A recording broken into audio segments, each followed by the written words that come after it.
Sasa katika hiyo, leo asubuhi kuna gari imekuja nyumbani kwangu,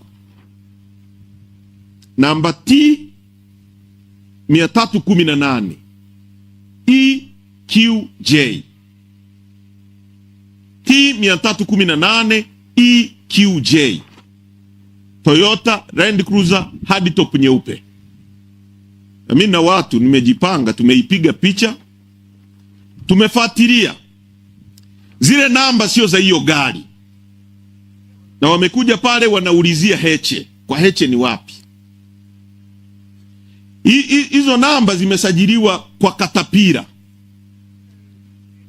haya yanayolima barabara, sio? Sasa kama ni watu wema, mnakuja mchana, mnafahamika. Kama mna shida ya kunikamata niiteni, lakini shida ya tishiana, kutekana, kufanyiana mambo ya kijingajinga, hayo mimi msifanye, na Watanzania msikubali. Mimi sitakimbia. Wakinichukua katika mazingira ambayo hayaeleweki, msikubali, msikubali. Hatuwezi kuishi kwa kunyimana amani. Ukitunyima amani, tutakunyima amani. Kama watu hawana ustawi, hakuna sheria kwenye nchi hiyo. Watu wanatekwa, watu wanawindwa, watu wamekuwa kama wanyama, wamechukuliwa wakina Polepole, viongozi wa CCM, kama kuku. Mtu ambaye juzi alikuwa na Magufuli. Na nyie vijana mnaotumwa kuteka watu, nataka niwaambie, mwisho wa siku watawaueni nyie kupoteza ushahidi. Na waambie haki ya Mungu kabisa. Unafikiri utamteka mtu kama Polepole aliyekuwa amefikia level ile, alafu hayo mambo yakaisha?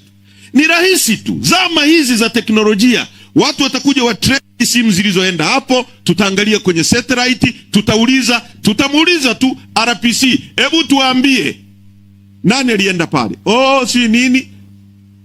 Jukumu lako ni la ulinzi, tuambie nani alikuwa pale. RPC atatuambia aliyeenda ni huyu.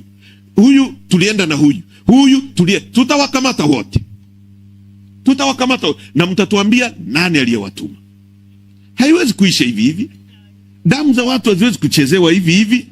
Kwa hiyo uelewe, hivyo vihera wanavyokupa, wanakutuma kufanya uovu, unafikiri utakaa kwenye nyumba nzuri uliyojenga? Hutakaa humo, utakuwa gerezani. Utakuwa unawaza hata bora ningekaa kwenye makuti, lakini niwe na amani.